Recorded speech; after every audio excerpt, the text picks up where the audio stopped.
Hello, good morning, or good afternoon, or good evening, whatever time it is where you are. I will be continuing to read The One and Only Ivan by Catherine Applegate, and I'm going to be reading chapters 11 through 20 today. This chapter is called The Loneliest Gorilla in the World. When the Big Top Mall was first built, it smelled of new paint and fresh hay, and humans came to visit from morning till night. They drifted past my domain like logs in a lazy river. Lately, a day might go by without a single visitor. Max says he's worried. He says I'm not cute anymore. He says, "Ivan, you've lost your magic, old guy. You used to be a hit." It's true that some of my visitors don't linger the way they used to. They stare through the glass, they cluck their tongues, they frown while I watch my TV. "He looks lonely," they say. Not long ago, a little boy stood before my glass, tears streaming down his smooth red cheeks. "He must be the loneliest gorilla in the world," he said, clutching his mother's hand. At times like that, I wish humans could understand me the way I can understand them. It's not so bad. I wanted to tell the little boy. With enough time, you can get used to almost anything. TV.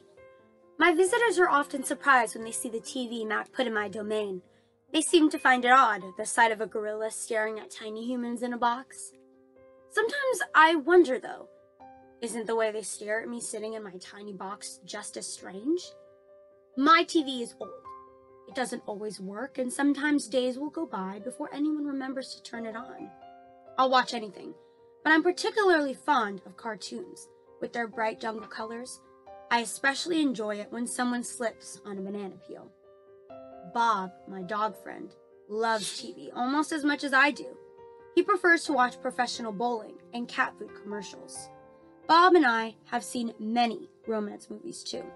In a romance, there is much hugging and sometimes face-licking. I have yet to see a single romance starring a gorilla. We also enjoy old Western movies. In a Western, someone always says, "This town ain't big enough for the both of us, Sheriff." In a Western, you can tell who the good guys are and who the bad guys are, and the good guys always win. Bob says Westerns are nothing like real life. The Nature Show. I've been in my domain for 9,855 days. Alone. For a while, when I was young and foolish, I thought I was the last gorilla on Earth. I tried not to dwell on it. Still, it's hard to stay upbeat when you think there are no more of you. Then, one night, after I watched a movie about men in black hats with guns and feeble-minded horses, a different show came on. It was not a cartoon, not a romance, not a Western. I saw a lush forest. I heard birds murmuring.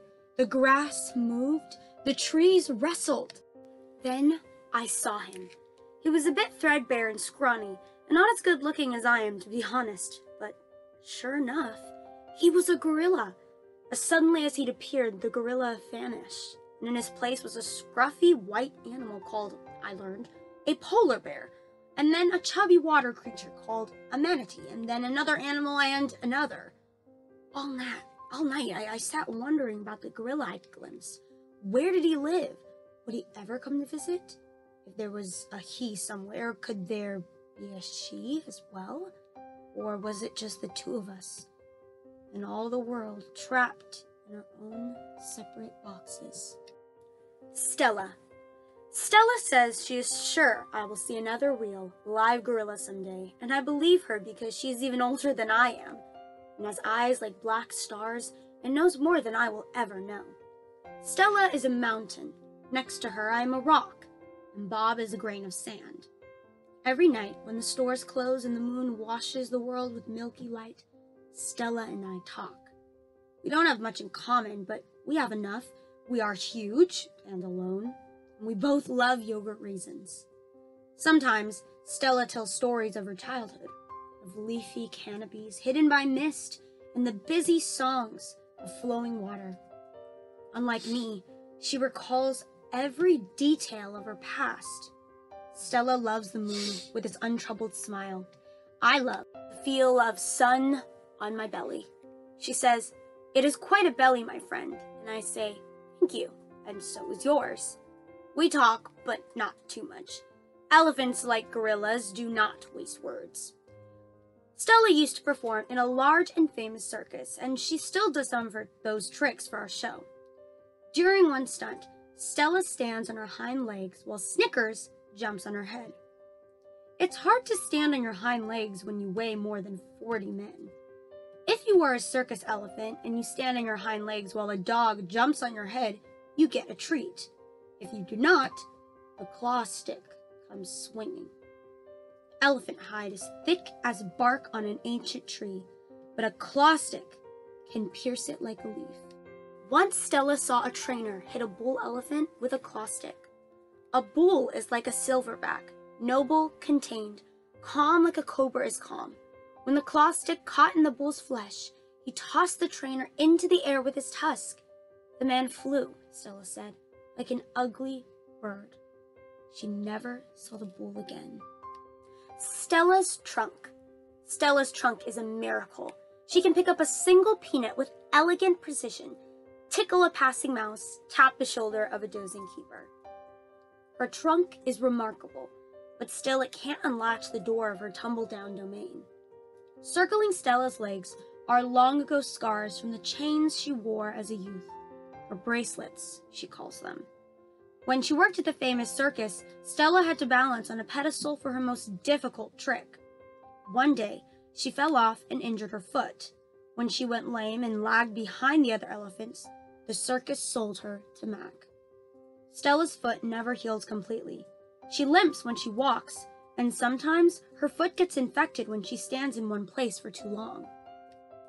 Last winter, Stella's foot swelled to twice its normal size.